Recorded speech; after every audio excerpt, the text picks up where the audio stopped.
Hello, രാവിലെ തന്നെ റൂമിൽ ചെന്ന് നോക്കിയപ്പോൾ ഇതാണ് അവസ്ഥ. എന്നാൽ പിന്നെ ഒന്ന് ക്ലീൻ ചെയ്തേക്കാം. നേരെ കയറി റൂമിലോട്ട് ആദ്യമേ തന്നെ മേക്കപ്പ് സാധനം എല്ലാം വാരി കട്ടിലിലോട്ടങ്ങിട്ട് ഓരോന്നോരോന്നായി വാരിപ്പിറക്കി കട്ടിലിലോട്ടിട്ടതിന് ശേഷം നമ്മുടെ മേശ ഉണ്ടല്ലോ, മേക്കപ്പ് സാധനം ഇടുന്ന മേശ, ഷാളൊക്കെ എടുത്ത് മാറ്റി കുടഞ്ഞിട്ട് കഴിഞ്ഞാൽ ഒരു ഗംഭീരമായിരിക്കും മേശ കാണാൻ. എന്നിട്ട് ഞാൻ അതെല്ലാം വാരി കുടഞ്ഞിട്ട് ടീപ്പോയൊക്കെ ഒന്ന് മാറ്റി ഒന്ന് വൃത്തിയാക്കണം. അതിന് മുമ്പ് അവൾ വന്നിട്ടൊരു ബഡ്സ് ചോദിച്ചു കുഞ്ഞിൻ്റെ പിരികം എഴുതാനായിട്ട്. അപ്പോൾ അവൾക്ക് ഞാൻ ഒരെണ്ണം എടുത്തു കൊടുത്തു. എന്നിട്ട് ടീപ്പോ ഏകദേശം സെറ്റാക്കിയിട്ടുണ്ട്. ഇനി അത് മാറ്റി അടിഭാഗം ഒന്ന് തൂക്കണമായിരുന്നു.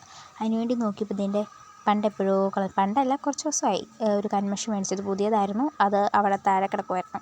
പിന്നെ അത് കണ്ടു കിട്ടി, വലിയ കാര്യം. പിന്നെ അതെല്ലാം മേക്കപ്പ് സാധനം എല്ലാം ഓരോന്നോരോന്നായിട്ട് അടുക്കി പറക്കി എടുത്ത് വെച്ചിട്ടുണ്ട്. എന്നിട്ട് ആ ടീപ്പോയിൽ തുണിയെല്ലാം വിരിച്ച് മേക്കപ്പ് സാധനം എല്ലാം അടുക്കി വെച്ചിട്ടുണ്ട്. പിന്നെ ഈ കട്ടിലിനി സെറ്റാക്കണം. ഇനി ആ ഷീറ്റൊക്കെ ഒന്ന് മാറ്റി കട്ടിലിനി ഒന്ന് കുടഞ്ഞു വിരിക്കാം. കട്ടിലങ്ങോട്ട് മാറ്റിയപ്പോൾ ഓരോരോ സ്ലൈഡൊക്കെ താഴോട്ട് പോന്നു. പിന്നെ അതെല്ലാം പിറക്കി ഞാൻ വീണ്ടും എടുത്ത് വെച്ചിട്ടുണ്ടായിരുന്നു. പിന്നെ കട്ടിൽ വിരിച്ചു. പിന്നെ ഞാൻ പിന്നെ അവിടെ എല്ലാം തൂക്കി തുടക്കുകയും കൂടെ വേണമായിരുന്നു. അപ്പോഴാണ് ഞാൻ ആ കഠിനമായ സത്യം അറിഞ്ഞത്. ഞാൻ ബെഡ്ഷീറ്റൊക്കെ വിരിച്ചു, പക്ഷേ ഇത് ചിലന്തി അടിക്കാൻ മറന്നു. പിന്നെ ഞാൻ ചിലന്തി അടിച്ച് രണ്ടാമത് ബെഡ്ഷീറ്റൊക്കെ ഒന്ന് വിരിച്ചിട്ട് പിന്നെ ഇത്രയൊക്കെ ചെയ്തില്ലേ, കുറച്ച് വെള്ളം കുടിക്കാമെന്ന് പറഞ്ഞത് വലിയ ഷോയിലൊക്കെ ചെന്ന് ഫ്രിഡ്ജൊക്കെ ഒന്ന് തണുത്തുള്ളതൊക്കെ എടുത്ത് കുടിക്കുമായിരുന്നു. അപ്പോൾ ഇന്നത്തെ വീഡിയോ ഇത്രയേ ഉള്ളൂ. ബായ്.